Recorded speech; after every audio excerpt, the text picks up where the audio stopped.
ஆகவே உலக நாடுகள் அழிந்தாலும் தேவ பிள்ளைகள் அழிவதே இல்லை. உற்சாம கையத்தல்ல, ஏன்னா அவங்களுக்கு குறைவே இல்லை. இதே மாதிரி அடிக்கடி லகாய் ரோயை ஏற்படுத்திகிட்டே போவார். உற்சாம கையத்தட்டுங்க. ஆகவே உலகம் தராத சந்தோஷத்தை ஒரு ஊழியம் கொடுக்குமா கொடுக்காத? கட்டாயம் கொடுக்கும். உலகத்தில் மிகப்பெரிய பணி எது? ஊழிய பணி தான். ஏன் அதையும் செலக்ட் பண்ண மாட்டாங்க? ஏன் செலக்ட் பண்ணலை? எல்லாருக்கும் பேங்கில் எக்ஸாம், பேங்க் ஆஃபீஸராக போகணும், செக்ரட்டரியேட்டில் தூணாவே நிற்கணும், ஐபிஎஸ் ஆகணும், ஐஏஎஸ் ஆகணும், டாக்டர் ஆகணும், இல்லையா? அப்படி தானே? எல்லாருக்கும் ஆசை தான். நீட்டு நெட்டு காலம் அப்படியே போயிடுது. கல்வி மேலே எல்லாம் ஓவர். ஆனால் வீட்டுக்கு ஒரு பிள்ளையை கூட ஒரு பெற்றோர் ஒரு ஊழியத்துக்கு கொடுக்கலைன்னா என்ன வகையான பெற்றோர்கள் என்று சொல்ல முடியும்? இப்போ நீங்கள் நம்புகிறது உலகத்தை. நான் சொல்கிறேன், நீங்கள் ஐஏஎஸ் படித்தாலும் சரி, ஐபிஎஸ் படித்தாலும் சரி, தேவன் ஒரு ஆளை செலக்ட் பண்ணலைன்னா ஒன்றை எனக்கு அடைய முடியாது. அவர் செலக்ட் பண்ணுவார், ஒரு சிலரை செலக்ட் பண்ணுவார். அவங்க ஐஏஎஸ் ஆகணும், ஐபிஎஸ் ஆகணும், மந்திரி ஆகணும், சீஃப் மினிஸ்டரும் ஆகணும். மற்றவங்களாம் ஆகவே முடியாது. இந்த படிக்காத பட்டியல் லிஸ்ட்டில் படித்த லிஸ்ட்டுலையும் இருக்கும். ஒன்றும் பிரயோஜனம் கிடையாது. ஏன்னா படித்த இன்ஜினியர் படித்தவங்க ஷேவ் ஒழுங்காக பண்ணாமல் கொஞ்சம் ஒரு பட்டர்ஃப்ளை வச்சுருவாங்க, தலைமுடியை முடிஞ்சால் குடுமி வச்சு ஒரு பூ வச்சுருவாங்க, இல்லையா? காதில் கம்மலை போடுவாங்க. காதில் கம்மல் போடுற ஆண்கள் இப்போ நிறைய இருக்காங்க, இல்லை? அது ஒத்த கம்மல், கட்ட ஸ்டைலு. அது வெள்ளியோ தங்கமானு தெரியாது, ஒத்த கம்மல் போட்டுருவாங்க. ஆனால் அப்படிப்பட்ட பிள்ளைங்களை தான் இன்றைக்கி பெண் பிள்ளைகளுக்கு பிடிக்குதான்.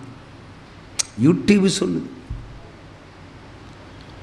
அப்புறம் கிழிஞ்ச பேண்ட்டை போடுவாங்க, இல்லையா? இப்போ பேண்ட்டில் கிழிஞ்ச பேண்ட் இருக்கா இல்லையா? இருக்குது. தொடைப்பகுதியில் ஒரு ஓட்டை போட்டுருவாங்க, இல்லை? என்ன கண்டுபிடிப்பு! நல்ல கடி எறும்பை உள்ளே விட்டுறணும், அந்த ஓட்டை வழியை காட்டிச்சுட்டு. நான் ஒரு முறை ஸ்கூல் வந்தாச்சுன்னா மாட்டுக்கு தீனி எடுத்து போடணும், இல்லை ஆட்டுக்கு தீனி எடுத்து வைக்கணும். எங்கள் வீட்டில் விளையாட ஸ்போர்ட்ஸுக்கெல்லாம் போகக்கூடாது. நல்லா கபடி விளையாடுக்கு, கிளிப்பாஸ் விளையாடுக்கு, பேட்மிண்டனுக்கெல்லாம் போவோம். கிரிக்கெட் மட்டும் தெரியாது, ஏபிசிடி தெரியாது. போயிட்டு வந்தேன். என் அப்பா வந்து பலா மரத்துக்கு மூட்டில் என்னை பிடிச்சி கட்டி நல்ல ஒரு பெரிய சிகப்பரம்பை பிடிச்சி உள்ளே விட்டார். கொஞ்ச நேரம் கடி, ஏன்னா சொல்லி பார்த்தேன், கேட்கல. ஒளிச்சு போகிறார். இனி போய்ப்பார், ஒரு மொத்த உடம்பு செவந்து கட்டிச்சது. கட்டும் கோவம் அவர் மேலே. என்ன பண்ண முடியும்? பொசுக்குன்னு போயிட்டார. ஆகவே தேவன் முதல்ல சொல்லுவார், அடுத்து கெஞ்சுவார், அடுத்து அழைப்பார், அடுத்து உத்தரவு கொடுப்பார், அடுத்து கட்டளை கொடுப்பார், அப்புறம் கிழிச்சு போட்டுட்டு போயிட்டே இருப்பார். எக்கெடுக்கிட்டான் போகணும். உற்சாம கையை தட்டலாம். அல்லேலூயா.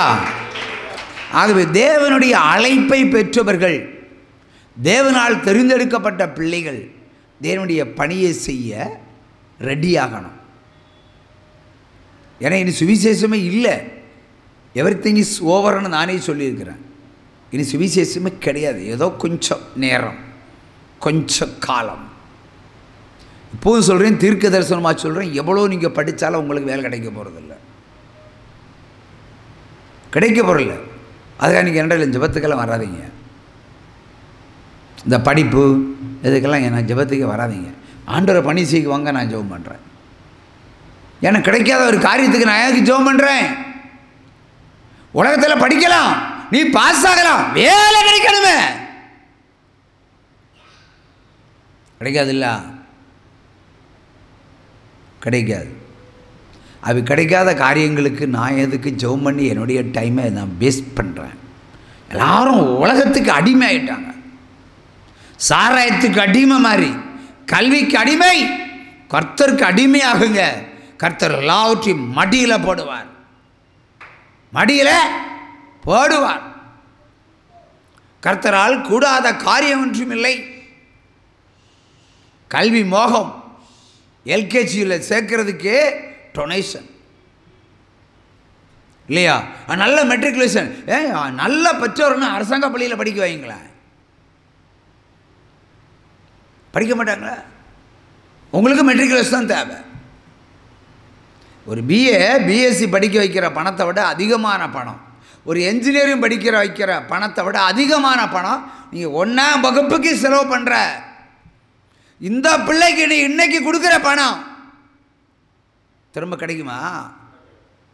நீங்கள் கல்விக்கு செலவாகிற பணம் உங்களுக்கு திரும்ப கிடைக்குமா? கிடைக்கவே கிடைக்காது. 1/2 ஏக்கர் நிலத்தை வாங்கி விவசாயம் பண்ணுங்க, பணக்காரன் ஆயிடலாம். ஒரு தக்காளி பயிரிட்டவன் திடீர்னு கோடீஸ்வரன் ஆனானா இல்லையா? ஆனால்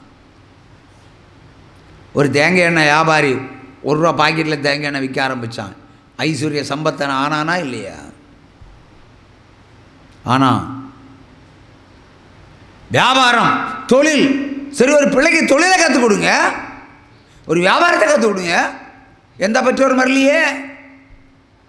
என் பிள்ளை ஒரு தொழில் செய்யட்டுமே, சின்ன வயசில் சம்பாதிக்கட்டுமே, அதெல்லாம் கற்றுக் கொடுப்பீங்களா?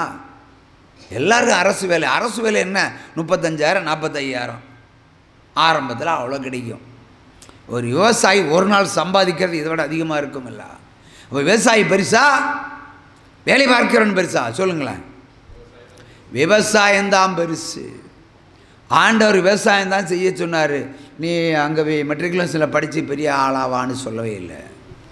ஆதாம் ஏவாளுக்கு முதல் அப்பாயின்மெண்ட் ஆர்டர் யார் கொடுத்தது?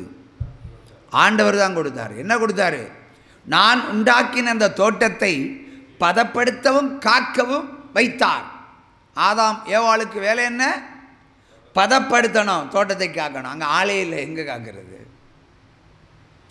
திருடனே கிடையாது அன்னைக்கு. ஆனாலும் காக்கிறதுக்கு வைத்தார், பதப்படுத்துறதுக்கு வைத்தார், நல்லா பயிரிடக்கு வைத்தார். ஏன்னா மனுஷன் சாப்பிட வேண்டிய ஆப்பிள் பழத்தை சிங்கம் வந்து சாப்பிடக்கூடாது, அதான் மேட்ரு. யானை வந்து அழிக்கக்கூடாது, அதான் விலங்குகள்ல இருந்து ஒரு பாதுகாப்பு. அது விவசாயத்தான் ஆண்டவர் கட்டளையிட்டார் முதல்ல. யாராவது விவசாய படிப்பு படிக்க போறீங்களா? இல்லையே. நெல் பயிரிடுவது எப்படி சொல்லிக் கொடுத்தா 4 ஏக்கர் நிலத்தை வாங்கி எப்படியாவது படிக்க வச்ச காசுக்கு 4 ஏக்கர் நிலம் வாங்கலாம். வாங்கலாமா இல்லையா பிரதர்? வாங்கலாம். நீங்கள் +2 வரைக்கும் என்ஜினியரிங் வரைக்கும் படிக்கும்போது பெரிய தொகை ஆகுங்களா? ஆகுமாகாதா? ஆகும். நானே என்ன பையனை படிக்க வச்சேன், வருஷத்துக்கு 5 லட்சம். நான் படிக்க வைக்கல, அவன் விரும்பி படித்தது. நான் சொன்னதுக்கு யாரும் கேட்கல. அதான் எல்லாம் வணங்கா கழுத்துள்ள ஜனங்கள். என் குடும்பத்துக்கே என்னுடைய தீர்க்க தரிசனம் பொருந்தாது, கீழ்ப்படிய மாட்டார்கள். நீங்களே கீழ்ப்படிய போகிறீங்க? கீழ்ப்படுகிற பிள்ளைகளே உயர்த்துவார். வருஷத்துக்கு 4 வருஷம் படித்தா 20 லட்சம். இந்த 20 லட்சத்தை அவன் என்ன சம்பாதிச்சு என்கிட்ட கொடுக்க போகிறான்? யோசிங்க. என்ஜினியரிங் படிப்பு மட்டும் 20 லட்சம்னா எக்ஸ்ட்ரா 10 லட்சம் ஆகுமாகாதா? ஆகும். அந்த இந்துஸ்தான் யூனிவர்சிட்டியில் அதிக விலை மதிப்புள்ள லேப்டாப்பை வைத்திருந்தது இவன் ஒருத்தன் தான். அதிக விலை மதிப்புள்ள செல்வனை வைத்ததும் இவன் ஒருத்தன் தான். அப்போ எனக்கு எவ்வளோ நஷ்டப்படுத்தியிருப்பான் அவன். இப்போ தான் சும்மா வந்து உட்காந்துருக்கிறான், வாக்குத்தத்தம் கொடுத்துருக்காரு, ஐஏஎஸ் ஆவான்னு. ஐஏஎஸ் ஆயிடுவான், அது வேறு விஷயம். ஆனால் நடைபெற்ற அந்த துக்கம், அந்த தரித்திரம், கல்வி பிஏ படித்தாலே ஐஏஎஸ் ஆகலாம். எதுக்கு என்ஜினியரிங் படிக்கணும்? யாருக்கும் வேண்டாம் சப்ஜெக்ட் ஹிஸ்டரி, அதை எடுத்தாலும் ஐஏஎஸ் ஆகலாம். ஹிஸ்ட்ரி எடுத்து படிக்கணும், நான் நிறைய பேர்கிட்ட சொல்லியிருக்கிறேன். யாரா படிப்பாங்களா? இன்னும் ஐஏஎஸ் படிக்க போகிறவன் ஒரு டிஎஸ்பி ரேங்கில் இருப்பான், இல்லை சப்கலெக்டர் ரேங்கில் இருப்பான். அவன் ஒரு எக்ஸாம் எழுத போவான், அவன் படிக்கிறதுக்கு ஹிஸ்டரி. என்ன தான் ஐஏஎஸ் ஆக முடியும்? எல்கேஜி 1ஆம் கிளாஸ்லேருந்து +2 வரைக்கும் படிக்கிறதான் திரும்ப படிக்கணும். உலக ஞானம் வேண்டும், அதுதான் ஐஏஎஸ். யாரா ஐஏஎஸ் படிக்க ஆசைப்படுறாங்களா? நல்ல மாவட்டத்தில் ஒரு அதிகாரியை வந்து நல்ல ஒரு ஆளுகையை கொடுப்போம், மக்களுக்கு சர்வீஸ் பண்ணுவோம். என்ன இருக்கா? அப்படி என்ன இருக்கிற பிள்ளைகளை ஐஏஎஸ் ஆக்கிடுவார். கிடையாது. எவ்வளோ சம்பாதிக்கலாம், எவ்வளோ லஞ்சம் வாங்கலாம், இதுதான் ஸ்கெட்சு. பணம் சம்பாதிக்கிறதுக்கு கர்த்தரிடத்தில் வரணும், அரசாங்கத்திலெல்லாம் போகக்கூடாது. நேற்று செல்வி என்ற ஒரு சகோதரி என்னை சந்தித்தாள், தூத்துக்குடி சாத்தான்குளம் பகுதியில் இருந்து. அப்படி சொல்லுகிறார்கள், புருஷன் லஞ்சம் வாங்க சொல்கிறாரு, புருஷன் லஞ்சம் வாங்க சொல்கிறாரு. நான் வாங்க மாட்டேன், நான் கிறிஸ்துவனுடைய பிள்ளை, நான் வாங்க மாட்டேன். உலகத்தில் எல்லாரும் வாங்குறாங்க, நீ வாங்க. சத்தாலும் வாங்க மாட்டேன். இதனால் கணவன் மணிக்குள்ள சண்டை. நான் சொன்னேன், சத்தாலும் நீ வாங்காத, பரிதானம் வாங்கி சம்பாதிக்காத, லஞ்சம் வாங்கி பிழைக்காத. லாஸ்ட்டில் ஒரு கிட்னி அறுத்து எடுத்துருவார் ஆண்டவர். யாருக்கு? உனக்கு இல்லை, உன் பிள்ளைக்கு. லஞ்சம் வாங்கி பொழைச்சா பிள்ளைகள் மேலே தான் கை வச்சுருவார் ஆண்டவர். ஏன்னா பிள்ளைகள் படுற கஷ்டத்தை நீ ருசிக்கணும். ஆகவே தான் ஆண்டவர் பனிஷ்மெண்ட் அப்படி தான் கொடுப்பார்.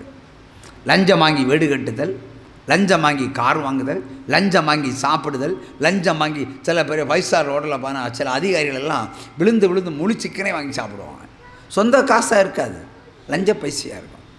நல்லா அடிப்பாங்க, கோட்ரு சரக்கு, பொண்டாட்டி பட்டு புடவை. இன்னையிலேருந்து நீங்கள் ஏதாவது உணவுப் பொருட்களை கொண்டு வந்தால் நீங்கள் திரும்ப கொண்டு போயிருக்க, என் வீட்டில் கொடுக்கக்கூடாது. உணவுப் பொருட்களெல்லாம் கிஃப்ட்டு உணவுப் பொருட்கள் வரக்கூடாது. அப்படி வந்தீங்கன்னா கொண்டு வந்தீங்கன்னா இருக்கிற விசுவாசிகளுக்கு ஷேர் பண்ணி கொடுத்துருங்க. ஏன்னா அதுவும் ஒரு வகையில் லஞ்சம்தான். கர்த்தருக்கு காணிக்க கொடுங்க, அது வேறு விஷயம். இந்த சாப்பாடு, இட்லி, தோசை எல்லாம் இங்கே கொண்டு வந்துடாதீங்க. பொடி கிடி எல்லாம் எதுவும் கொண்டு வராதீங்க. ஓனி பல வர்க்கங்கள் கொண்டு வராதீங்க. கொண்டு வந்தால் நீங்களே ஷேர் பண்ணி சாப்பிடணும். கொண்டு வந்து நீங்கள் சாப்பிடணும். என் பொண்டாட்டிக்கு என் பிள்ளைகளுக்கெல்லாம் நீங்கள் கொடுக்கக்கூடாது. முடிஞ்சால் நான் வேலை செய்து சாப்பிடுவேன், கொடுப்பேன். நீங்கள் கொடுத்து நான் சாப்பிடக்கூடாது. கொடுத்தா அது லஞ்சம் தான். அது ஒரு சம கையை தட்டலாம்.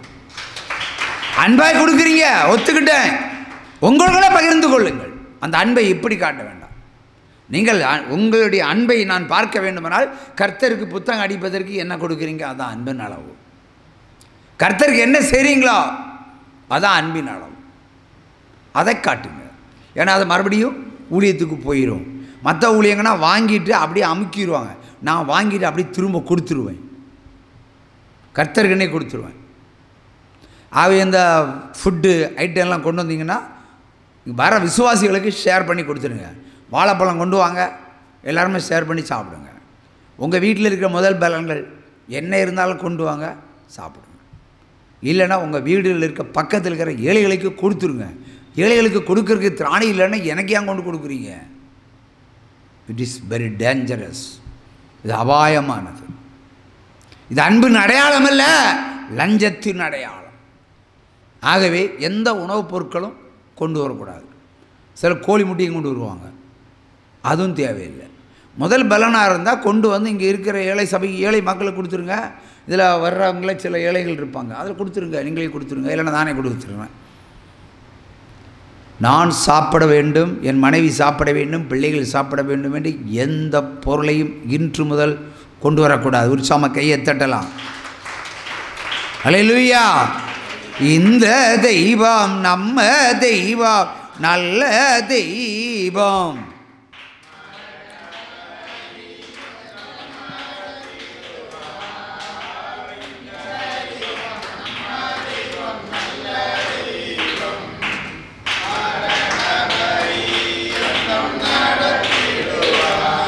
எத்தனையோ இடர் சூழ்ந்தாலோ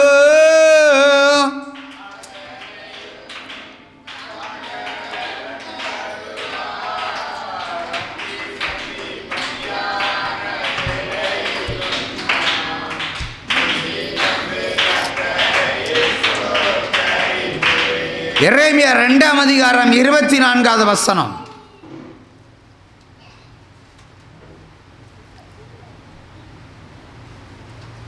அல்லேலூயா.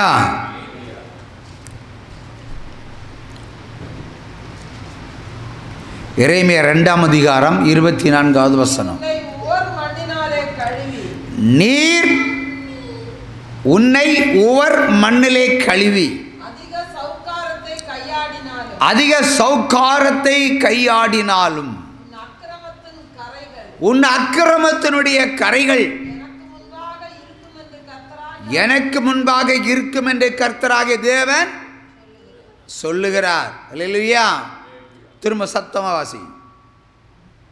நீ உன்னை உவர் மண்ணினாலே கழுவி அதிக சௌகாரத்தை கையாடினாலும் உன் அக்கிரமத்தின் கரைகள் எனக்கு முன்பாக இருக்கும் என்று கர்த்தராகிய ஆண்டவர் சொல்லுகிறார். அல்லேலூயா. உன்னை எடுத்துக்கொள்ளுவோம், ஒரு பாவ காரியத்தை எடுத்துக்கொள்ளுவோம். உங்கள் சரீரத்தில் பாவம் இருக்கிறது, இது கழுவப்பட வேண்டும். அதற்கு பதிலாக தண்ணீரில் போய் உவர் மண், வளர்ந்த மண், சில சாதா